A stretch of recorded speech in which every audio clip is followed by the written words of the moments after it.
bëri dañ koo commenté si presse bi muy kàddu yoo xam ne ni leader Pastef nekk tête de liste officiellement wala boog tête de liste bi nga xam te ni moom la Yewwi Askan Wi choisiroon officiellement nag ka mu doon Oumar Sy la mujjee nekk donc mais kàddu yoo xam te nii daf koo yëkki sa Bignona gannaaw bi ñu fa demee woon am ay kàddu njaal mu jàpp ne doxalin bi am te itam mi indi ay nit di ñàkk seen bakkan foofu noonu sa Ziguinchor wala si Casamance d'une manière générale kin si duut baaraam moom mooy le président de la République Macky Sall ndaxte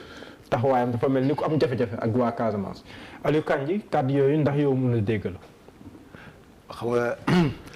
comme ni ngay waxee rek cadre politicien donc dafay quand on est en politique day am dualité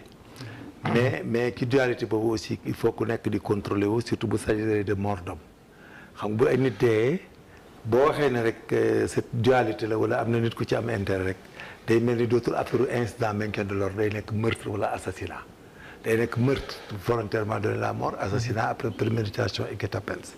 donc loolu ça ne se dit pas xam nga l'autre jour ci beneen plateau fële am na ku ñëw ne même les gendarmes léegi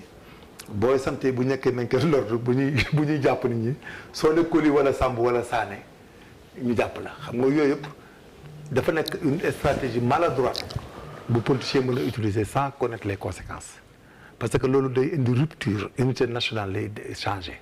moom lay dindi Casamance. mais nga baal ma dogguma la mais dégg naa ay nit di wax loolu tamit. waaw dégg nañ ko dama lay expliquer mais ñun bu ñu jàppee ñu ne ñoom dafa mel ni da leen laaj sant bu nu sant. bu nekkee nangam la soo interpellé nit da nga koy laaj turam bala nga koy dugal. waaw turam ak santam am na ku koy enregistré aussitôt. parce que nit ñi boo leen jàppee ci oto nga dugal 20-30. bindoo seen tur ëllëg kenn décédé ci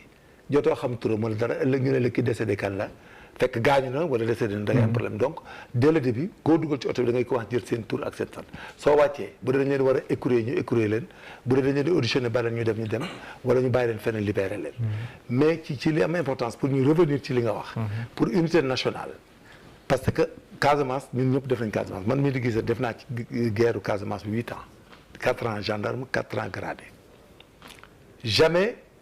ci Sénégal duñ la jox ordre de tirer bêtement wala rebelle boo mën a jàpp da nga koy jàpp wala ngay tirer di ko jàpp maintien de l'ordre bi ñuy def nii incident yi am Casamance comme incident yi am Sénégal am biir Dakar am ci Guédiawaye am Pikine da nga koy mettre dans le cadre du maintien de l'ordre léegi li avantage bi ak économie mooy lan su nit dee au maintien de l'ordre dañuy def autopsie parce que la médecine légale moom mooy def la relation de cause à effet entre la mort et la blessure létale. Blessure létale mooy blessure buy mën a rey nit. loolu moo tax la médecine légale ça parle. on fait des crevets danañ mën a xam bal bi la rey xam ndagam bu portant la bu touchant la danañ mën a xam ndagam bal bi arme de guerre la wala arme de traite wala arme de chasse danañ mën a xam ndagam couteau la te couteau boobu danañ mën a xam ban partie vulnérable la laal même sa biir wala fenn donc dañu war dañuy def médecine légale. mais li gars yi duñ xam ci biti mooy bu ñuy def médecine légale bi bu ñuy def autopsie bi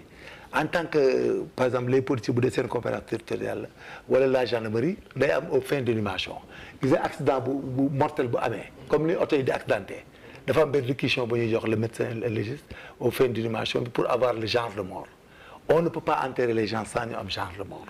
léegi nag ñii dee ci manifestation yi day bëri phénomène bu leen rey des fois day am asthmatique bu ci dugg mu am problème dee am ñu ci am ay insuffisance cardiaque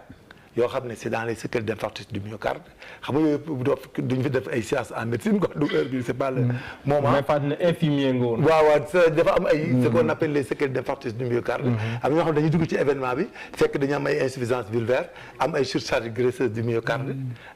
am ay myocardite à épanchement ay myocardite sèche ñooñu nag bu nekkee ci mouvement yi ak brutalité bi graisse bi mën na arraché wu comme ñuy seen myocardite sèche mën na pété partie boo woon muy doxaale ak moom comme cancer du cœur c'est-à-dire il y a beaucoup de choses. mais bi gën a jur coow. dafa am ndaw bu ñàkk bakkanam. waaw ñu def autopsie. c'est ça ñu ne dafa am lu couteau voilà. mais waa njaboot gi ne ñoom li ñu gëm mooy dañ koo tiire bal mu ñàkk bakkanam ñu ne léegi dañuy def contre expertise ba léegi nii si xibaar yi ñuy joxe moom mooy ba léegi ni loolu antoogul loolu tam bokk na si di gën a. xam nga léegi ñoom seen part. lu jiixi jaax waaw. toute expertise dafa am tu as droit à une contre expertise. maintenant la blessure d'un objet contendant et tranchant. bokkut ak une balle perçante. les cartouches day percer day dem day génn des fois bu balle bi jege day génn day dem mën na dem mu yàq tu sais une balle les armes modernes là day 1 mètre de sable da koy traversé xam nga kon yàpp jaaxalu ko donc loolu médecine légale bi la léegi bu ñu bëggee def contre-expertise seen droit la kenn mënu leen ko refuser parce que boo refuser la contre-expertise là-bas l'expertise est contestée et nulle et non abonnue. mais est-ce que war leen lay ban damay dégg yenn saa ñenn naan foofu zone de guerre la. non ça n'a rien à voir. voilà ñu ñenn ñi loolu la ñuy layee loolu. non c'est pas une zone de guerre. Ziguinchor n'est pas une zone de guerre. bu amee ku ci dee ci maintien de l'ordre. ses parents peuvent demander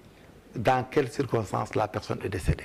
bu ñu leen ko indilee ne dafa dee il faut ñu jox leen genre de mort léegi bu ñu leen joxee genre de mort bi jox leen seen corps s'ils sont pas d'accord ils retournent voir le médecin légiste ne ko tu nous refais l'expertise. kon yow amul de compté wala nangam. man loolu sama liggéey la woon parce que j'ai fait les états-majors j'étais ñun même bu ñu doon def maintien de l'ordre gis nga bi ñuy déplacé Castor rond-point bi. am na benn booy séeréer boo xam ne bi muy xeex ak nit ñun dafa daanu ci benn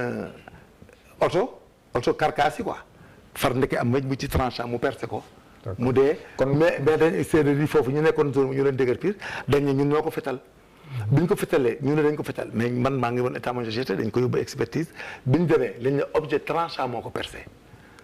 objet tranchant kon wax yi daal tegul fenn. non wax jooju c'est aléatoire et puis ça ne se dit jamais parce que dans une affaire politique avec ay affaire population gis nga le régionalisme et l'ethnocentrisme boo ko laalee da lay rattraper boo ko laalee rek mu rattraper la Cheikh Ousmane laa doon wax te fekk ne si Mansour laa